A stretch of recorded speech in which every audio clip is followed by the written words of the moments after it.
This story took place back in 1993. Although many may not remember it now, the echoes of those horrific events are still felt today. This crime was so brutal that it impacted the law enforcement system and led to changes in the laws of the United States. Jennifer Ertman was born on August 15, 1978, and Elizabeth Peña on June 21, 1977. Both lived in Houston, Texas, and were high school students. They were best friends since childhood and shared many bonds. Elizabeth's father later admitted that Jennifer was a good girl and became a close friend to his daughter. She was positive, caring, and intelligent. Together, they were best friends. Their parents had high hopes for both of them. Both were always fashionable, loved jewelry and makeup. They were also active, playing basketball. Everyone who knew them well said they were the best friends anyone could have. Jennifer and Elizabeth lived the full teenage life with many friends, goals, and aspirations. They spent all their free time together, hanging out with the same crowds and going to the same parties. On June 24, 1993, together as always, they were getting ready for a pool party at the house of a third friend, Gina. The two girls agreed to meet at Elizabeth's house, now 16. Jennifer's father, Randy, dropped his daughter off at his friend's house at around 4:45 p.m. There, they dressed up and prepared for the party before heading to Ginny's. Elizabeth's mother dropped the girls off at 8 p.m. for the party, and their parents set a curfew for 11:30 p.m. The girls were responsible and never broke their curfew. That day, they would also get home on time and promise their parents they wouldn't be late. However, this time, Jennifer and Elizabeth got too carried away, lost track of time, and started arriving late for curfew. A little after 11 p.m., they realized they wouldn't make it and left their friend's house in a hurry. They had two options for getting home. First, they had to walk their usual route, which took them through a busy street. Despite the late hour, this was the safest option, but it took longer. However, they could have walked through the local park and then along the train tracks to save 10 to 15 minutes. Jennifer and Elizabeth were already running late. They didn't want to upset or disturb their parents or make them worry. It's worth noting that mobile phones were just starting to appear back then and weren't as widespread as they are today. The friends didn't have them, so they couldn't contact their families and reassure them. Overall, awareness of crime wasn't as high as it is today. The girls had no idea it could be dangerous, just like their parents. Back then, no one locked their front doors, and people trusted each other more. So without a second thought, the friends chose a shorter route to get there faster.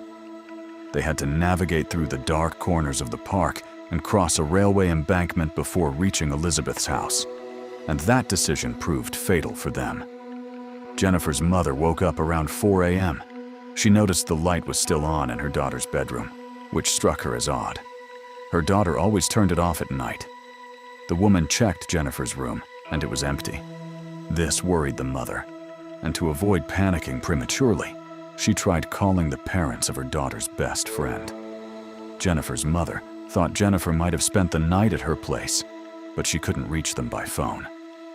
Jennifer's worried parents tried contacting Gina, where her friends had spent the night before.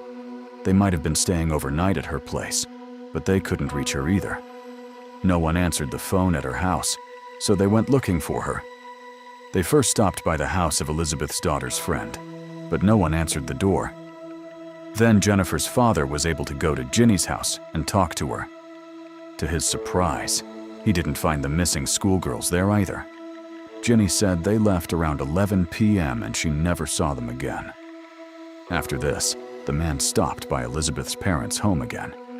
It turned out they hadn't seen their daughter since the evening of the 24th. They had been searching for her since early morning. It seemed the friends had simply vanished. Panicked, relatives called 911 and reported the two schoolgirls missing. Given the circumstances, police immediately began searching. After all, they were two schoolgirls who had disappeared overnight, and no one knew where they were, possibly in danger. The idea that the friends had run away wasn't even considered. All their belongings and money were left at home, and the teenagers had no reason for such desperate decisions. They both came from respectable families. Their parents, too, were not wasting any time. In addition to the search, they printed flyers with photographs of their daughters and began distributing them around the city. Relatives walked the neighborhood, questioning anyone who might have seen the two schoolgirls out at night. However, no one noticed anything suspicious. For 4 days, a tense silence reigned. There was no progress. The police received a few tips, but they led nowhere. The critical 48-hour period had passed, despite the family's hopes for their daughter's safe return. Law enforcement officials expected the worst.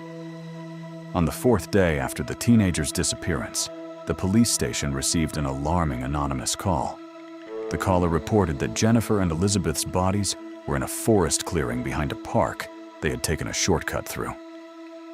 Officers headed to the scene and began a thorough search of the area, as their exact location was unknown. They crossed a railroad embankment, and beyond it, the search party spotted suspicious objects from a distance. When the officers approached and emerged into a small clearing surrounded by trees, they realized with horror that the suspicious objects were actually 2 bodies. They were located a short distance apart, just over 20 meters. Both bodies were lying on their backs, naked, and had decomposed badly from the summer sun. The victim's condition was horrific, making identification difficult. The condition of the scene revealed that it had not been a quick murder. The surrounding ground was scorched with dozens of fresh footprints. They were different. Evidence of dragging and struggle was found, but the police had no idea how brutal it had been, and the horrific torment the girls had endured in their final moments. Police contacted the media to report the grisly discovery. Meanwhile, Jennifer's father was giving another interview, appealing to the public for help, and overheard the terrible news. While the bodies were being identified, the loving father immediately drove his car to the crime scene. In the park, a grief-stricken man tried to break through the police cordon. He shouted for them to let him through, certain his daughter was there. The police had a hard time holding him back. The man shouted to the officers working in the forest clearing, trying to find out the hair color of the bodies found. However, the officers were hesitant to answer. Law enforcement officers couldn't say for sure who they had found, as the remains were so badly decomposed and damaged. But they suspected that these were the 2 missing friends. All the evidence they could find was delivered to the forensics department, and the bodies were examined by the medical examiner. There, they confirmed that the deceased were 14-year-old Jennifer Ertman and 16-year-old Elizabeth Peña. They were only identified using post-mortem records, as the burning insects had done their work over the 4 days the search was underway. From the very first minutes of the investigation, it became clear that the young beauties' deaths were not accidental. Numerous footprints were found at the scene of the crime, and police officers determined that they belonged to several different people. It was difficult to determine the exact number, as the footprints had been trampled. A more thorough analysis was required. The autopsy revealed that the cause of death for both teenagers was asphyxiation. DNA testing wasn't yet widespread at the time, and there wasn't a proper database of comparisons, which further complicated the investigation. The only lead the police had at the time was a call from an anonymous witness who helped them discover the bodies. He clearly knew more and could share this information with investigators. The address from which the call was made was traced, and police immediately went to the scene to speak with the person who had helped move the investigation forward. Detectives found themselves on the doorstep of brothers Joe and Peter Cantu. They only managed to find Joe, who immediately confessed to being the anonymous informant who had called the station.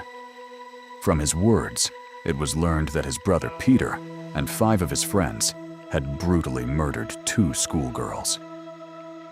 Joe allowed the officers to search the rooms.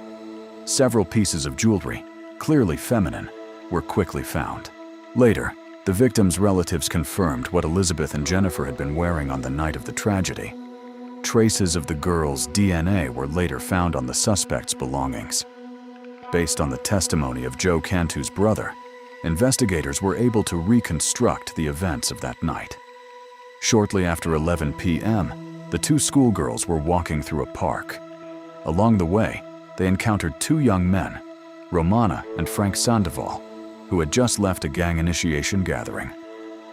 At the clearing nearby, several other teenagers between the ages of 14 and 18 were present. Among them were 18-year-olds Jose Medellin, Derek O'Brien, and Peter Cantu, as well as Raul Villarreal, who had reportedly joined the group that same evening. 17-year-old Efrain Perez and 14-year-old Venancio Medellin were also there. Unaware of the danger, the girls were heading toward a path that led near the clearing. After passing the Sandoval brothers, they continued on their way. Not long afterward, one of the older boys approached Elizabeth. She tried to avoid him, but he pursued her and forced her toward the area where the others were gathered. Hearing her friend's cries, Jennifer turned back to help, not realizing how many individuals were involved. Both girls were overpowered by the group. According to court records and forensic findings, they were subjected to prolonged assault and severe violence. Evidence later confirmed that they fought back and resisted. Fearing identification and possible arrest, the group decided not to let the girls go. The leader, Peter Cantu, reportedly insisted that they eliminate any witnesses. Jennifer was restrained and fatally strangled. Elizabeth attempted to escape but was caught. She was also killed shortly afterward. After the murders, the perpetrators took personal belongings from the victims and left the scene. Most of them later went to Peter Cantu's home, where his brother Joe and Joe's wife, Christina, were present. Christina noticed that the young men appeared nervous and had blood on their clothing. When questioned, they gave vague answers and attempted to downplay what had happened. However, in time, the truth of that night would emerge through testimony and forensic evidence. They told Joe and Christina about it with pride, even laughing. Jose emphasized that it would have been easier for him with a gun. Naturally, this story didn't please Peter's brother and his wife. Nevertheless, they decided to play it safe, so they didn't argue or accuse them of anything, lest they provoke aggression. Instead, the shocked young couple listened attentively to their story, confirming that the criminals were telling the truth. After the gang members divided the loot and went home, Joe and Christina were left alone. She expressed her indignation to her husband. The woman was very upset by what had happened and frightened. In her youth, she had also been the victim of a gang rape, so what she heard left her in shock. Christina convinced her husband that families needed to bury their daughters and that such criminals belonged in prison before they could commit further crimes. At first, Joe was hesitant, as he didn't want to turn his brother into the police. He was also afraid that the rest of the gang would learn of his betrayal and become victims of revenge. Christina finally managed to persuade him to go to the police. She explained that he didn't have to identify himself if he wanted to maintain confidentiality, and that this would help keep their names secret. So, the day after the massacre, he contacted law enforcement. However, detectives were not yet aware of the schoolgirl's disappearance. The call was dismissed as a false alarm. A search operation was later launched, but when the victims' relatives arrived at the station, the call was simply forgotten. Joe and his wife monitored the news, trying to figure out whether the police had taken his call seriously. On the second day after his call, Joe realized to his disappointment that the victims had still not been found. His call had likely been ignored. He then contacted the police again, verifying the details. Joe took a huge risk, contacting the police behind his brother's back each time, but he didn't back down. On the fourth day, following his tip, the girls' bodies were discovered. After telling the detectives about the massacre, confirming his account, Peter retrieved jewelry and valuables stolen from the victims. Among them were several accessories, including a ring with the letter E that belonged to Elizabeth.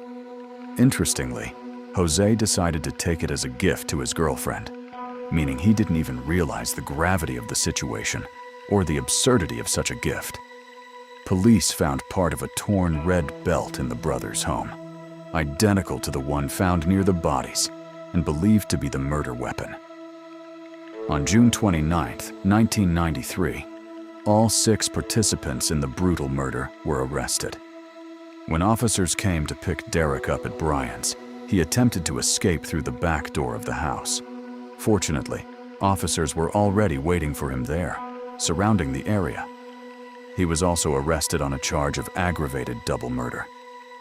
During his arrest, Derek asked the officers if his arrest was connected to the girls, which led the officers to believe the tip was correct. At the police station, Derek immediately admitted that he had given Jose the red belt used to strangle Jennifer, and that he had taken part of the belt for himself. During the search, a fragment of a belt was indeed found in the house, and the DNA of the murdered girl was found on it. Raul, who had joined the gang literally on the night of the massacre, was also detained by police. Given the wealth of evidence and testimony from the perpetrators themselves, as well as informants, they were immediately charged with double murder, rape, and torture. At the hearing, each participant in the crime was examined separately.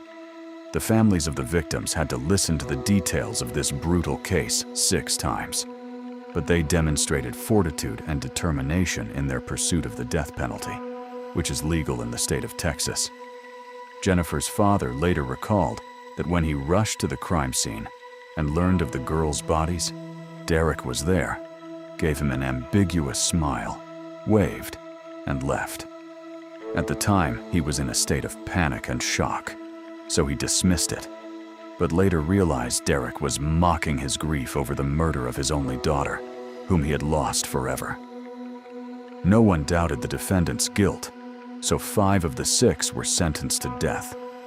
The only defendant not to receive the death penalty was Venancio Medellin, who cooperated with the investigation and testified against other criminals, in addition to his brother, Jose. He was only 14 years old at the time of the crime and was convicted as a juvenile, while the others were tried as adults. He was sentenced to 40 years in prison, meaning he could be released at age 54. After the trial, another murder came to light for which the defendants may have been responsible. Joe, who provided law enforcement with information about the murdered girls, has spoken out again. He claims that his brother, Peter Cantu, Jose Medellin, and Derek O'Brien are responsible for the unsolved murder of a girl named Patricia Lopez. She was also raped and tortured to death. Patricia's body was discovered 6 months before the murder of 2 schoolgirls, also near a forest. The crime pattern was similar. Police discovered that 3 assailants had brutally beaten, raped, and literally disemboweled the girl before dumping her body. DNA was collected from the victims and analyzed in a laboratory. During the investigation, the perpetrators were unable to be identified, as there were no matches in the database. However, after further testing, the male fluid matched Jose's. A beer can was also found at the crime scene. A fingerprint on it matched Derek's. However, he was never charged with the crime. Derek gave a confession, which was recorded on tape. He claimed to have been present during Patricia's murder, but emphasized that he was too drunk at the time to comprehend what was happening, and that he himself did not participate in her torture. The police found insufficient evidence to charge him with the murder. However, this was unnecessary, given the scale of the double murder, for which he had already been sentenced to death. At trial, the most questionable issue was Raul Villarella's degree of culpability. He had been recruited into the gang that same night. His lawyers urged the jury not to compare him to gang leader Peter Cantu in terms of culpability. He was completely inexperienced, a rookie in these matters.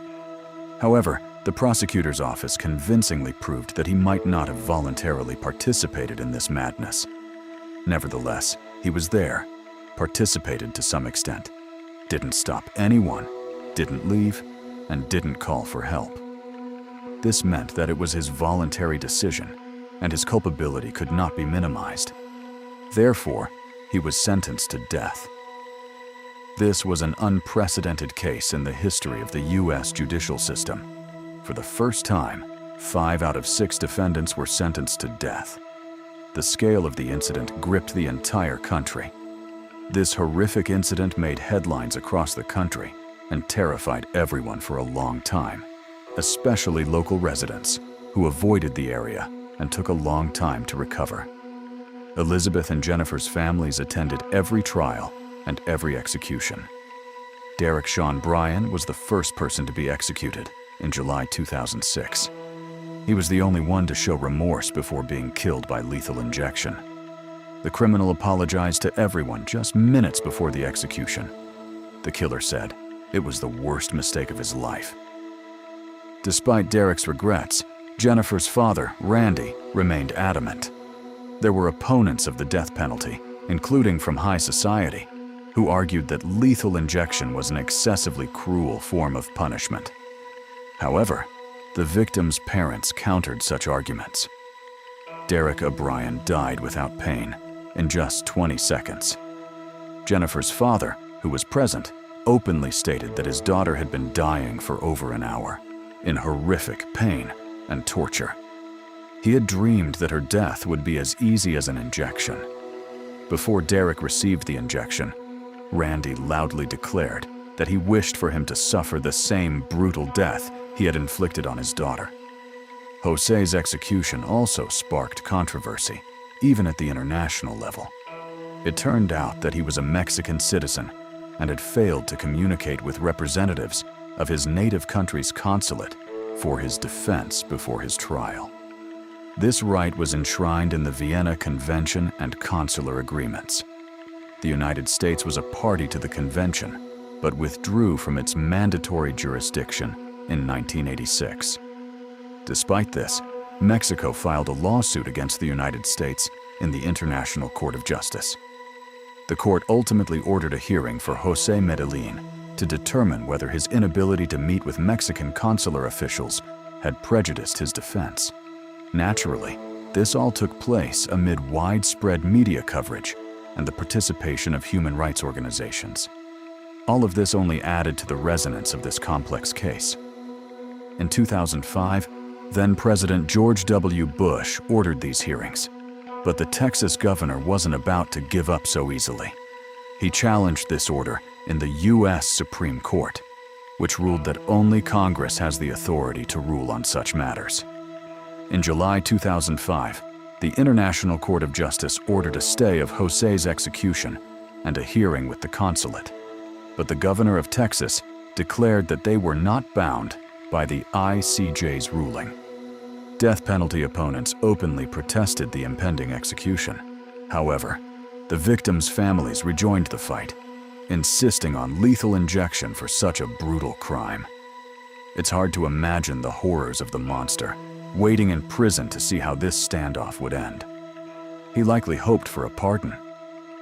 Before his execution on August 5, 2008, the Supreme Court rejected his latest appeal in the final minutes before the execution. The Texas governor rejected appeals from Mexico and Washington to stay the sentence, citing the just cause of the sentence. After all, 15 years ago in Houston, this man personally tortured, raped, and strangled 2 innocent girls. Ultimately, Jose's execution took place. Jose Medellin ended his life 2 years after Derek, and on August 17, 2010, gang leader Peter Cantu received the injection. Bandy Tentu made their final statements before the execution.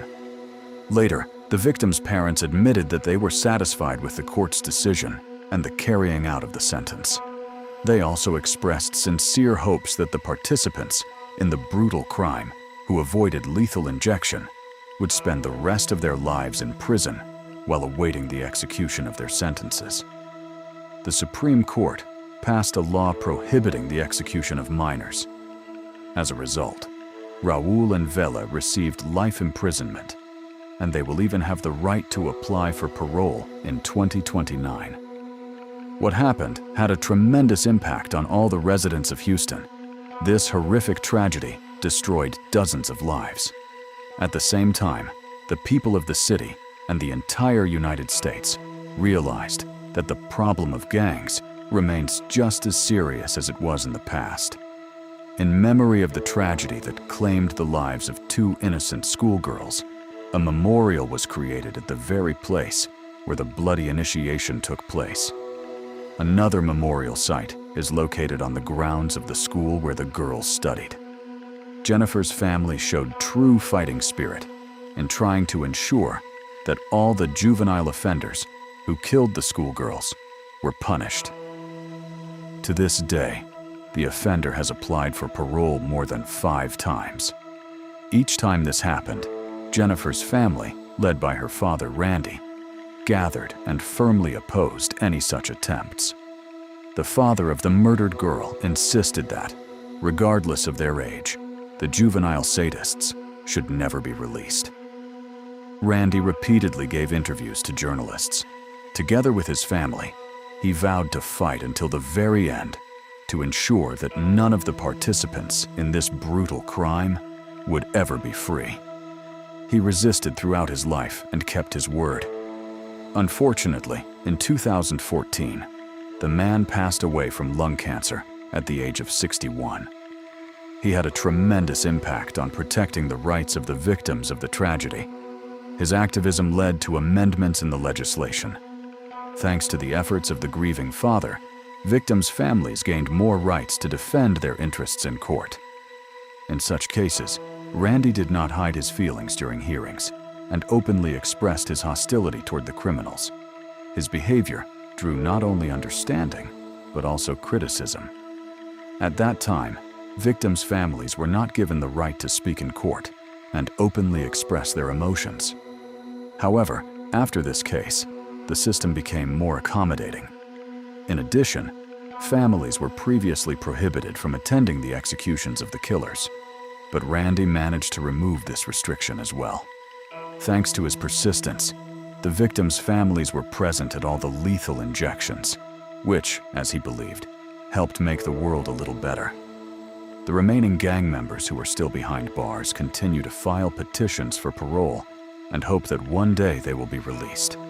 The last request was denied. If you liked my work, subscribe to the channel, support this video with a like, and let's discuss this story in the comments.